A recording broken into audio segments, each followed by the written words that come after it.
கனவுகள் வருவது விழிகளின் விருப்பமா? கவிதைகள் வருவது கவிஞனின் விருப்பமா? குயில்களின் இருப்பிடம் இசையால் அறியலாம். மலர்ந்திடும் மலர்களை வாசனை சொல்லலாம். குயில்களும் மலர்களும் அதிசயம், கனவுகள் கவிதைகள் ரகசியம்.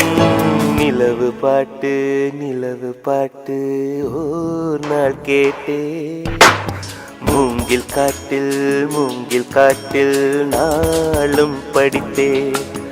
அந்த இசையின் ரகசியம் இரு உயிருக்கு புரிந்தது, இங்கு யாருக்கு தெரிந்தது?